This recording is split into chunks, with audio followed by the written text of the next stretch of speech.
I was 19. It was summer. I had a hot date. Brenda. We were on our way to the theater, and all of a sudden, there's a smell in the car. I said, what's that smell? Let me check to see if it's outside. So I roll down the window, stick my head out. It's not out there. I cleaned the car today. Can't be that. Oh. Let me check outside again. I roll it down. This time I stick myself way out and take deep breaths. She says, I poofed, all right? Don't make such a big deal out of it. Poof? That was much stronger than a poof, believe me. I was embarrassed, turned red. I didn't know they did it too. Especially on a first date. Then at the theater, we're sitting there, and it only took me 1 hour to muster up the courage to make the move. The old yawn and stretch. And to my great surprise, she scooched over close to me. She reached up and held my hand. Not passive hand-holding. This was active hand-holding with finger intermingling. I was in ecstasy.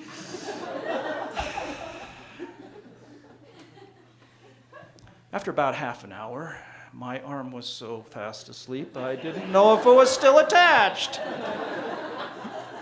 I had no clue what to do.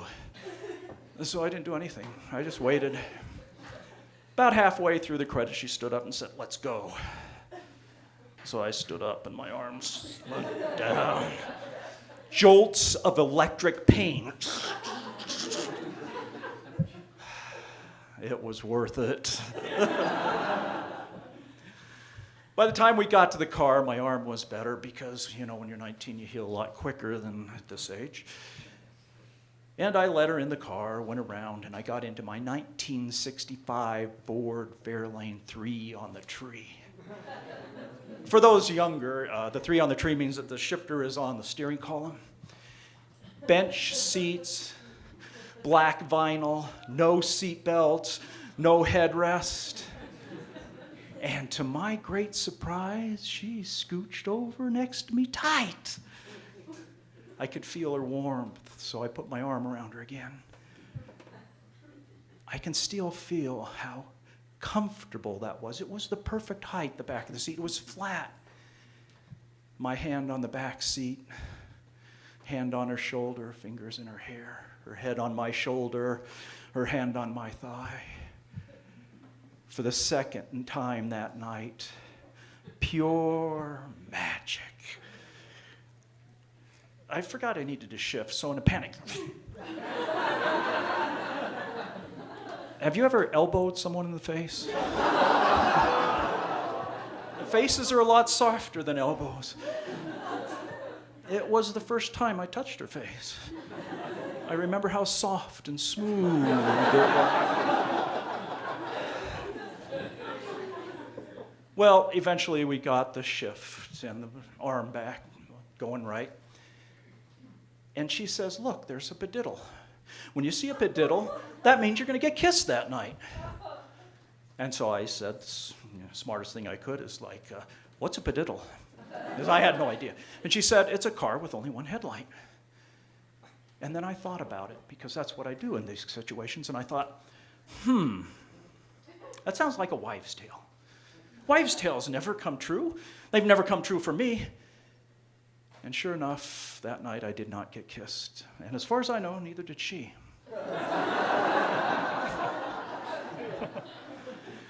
22 years later, I'm driving in downtown Denver and I see a padiddle.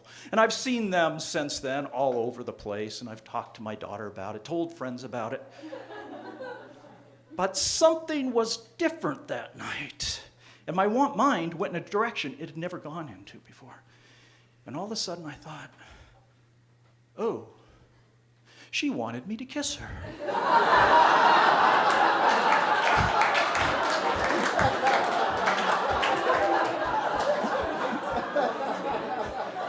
my next thought was, well, is it too late? Because I've seen 2,000 penittles since then. I will get it eventually. Might take 22 years, but I will get it.